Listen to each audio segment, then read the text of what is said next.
leak usually starts right here.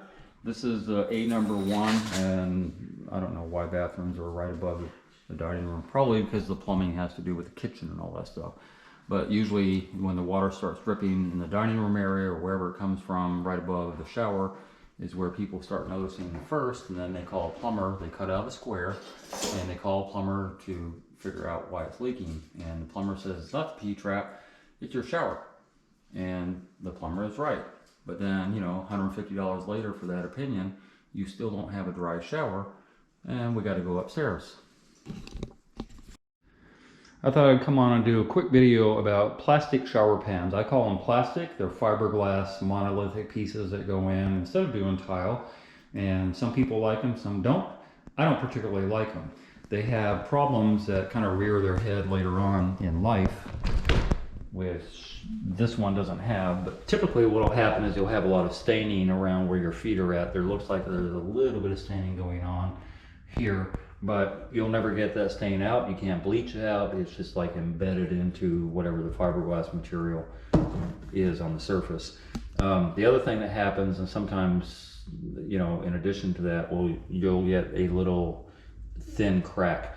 There's usually a structure below these, and it's a very rigid structure that, you know, like prevents any type of movement of this pan, and this one feels very solid. And or they're pouring some mortar in there, they're packing some mortar down, and then they're setting this in there, and that's the way it really should be if there's not that structure that's below it. But regardless, they sometimes crack, and when they crack, you end up having a leak. This one is leaking not because of a crack, but this one is leaking. We kind of eliminated a few things because the homeowner had called a plumber, and they verified that it wasn't the P-trap, which I can see clearly has got water in there and all that stuff. But it is leaking when it's running. And this shower was built about 9 years ago, and it's kind of intermittent. I think the homeowner told me that sometimes, you know, 6 months will go by where it's not leaking, and then all of a sudden he'll have a little dripping on his ceiling. And that's a pretty typical thing of a traditional tile shower pan, that you'll have a little dripping on the ceiling, and then a plumber will come in and verify that it's not the P-trap. They'll verify that it's not the valve. The valve is charged all the time, hot and cold, so it would drip all the time if it were the valve.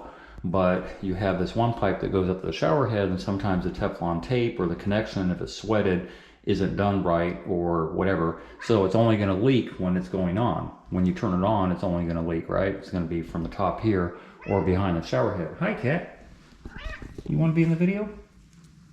So that's something that I look at first, you know, if I'm trying to decipher a leak, but I've just honestly never seen that. Not in the context of this slow leak going on, or this intermittent leak, as it were.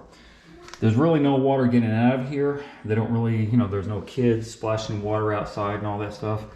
But there are areas, and the reason I came on, I wanted to educate some people that have these plastic pans. If you don't have a crack going on, and you don't have anything going up there, and you don't have a drain issue, then the next thing you want to look at is the wallboard. So typically, the builder will come in with sheetrock, just like they do over here. You know, this tile on this backsplash of the tub is put right on sheetrock. So their builder is going to come in with sheetrock.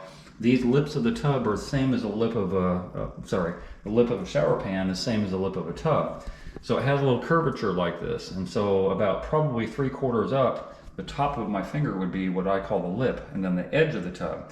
And they put the sheetrock on the edge of the tub, right? And so this had that little lip also that goes up about that high.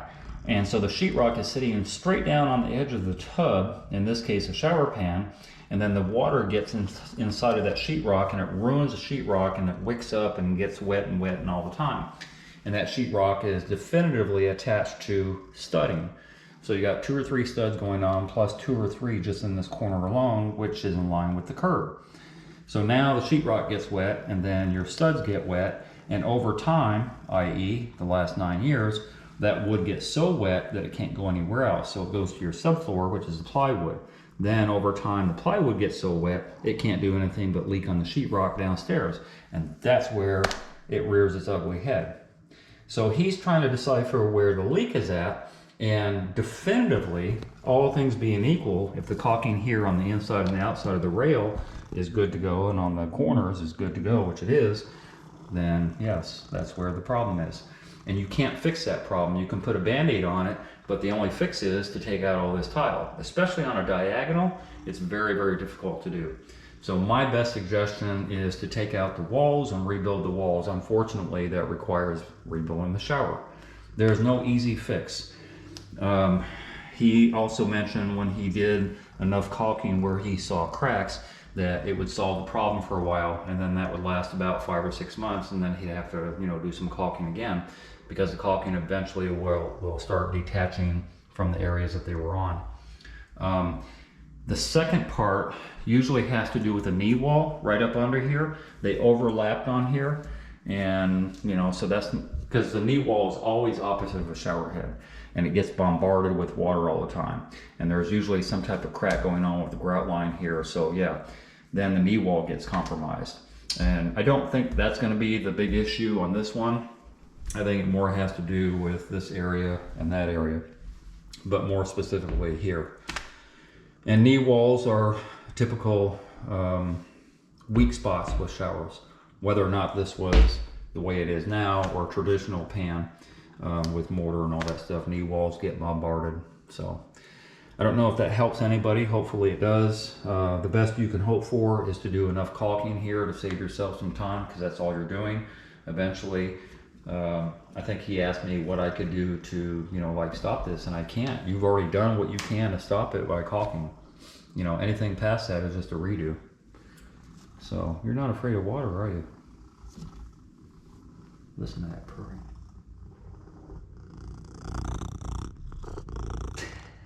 You're definitely on my video now.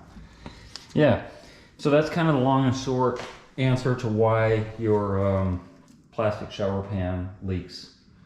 And unfortunately, there's not much more I can tell you. You know, the only issue besides that here is that they didn't put this at a pitch going into the shower.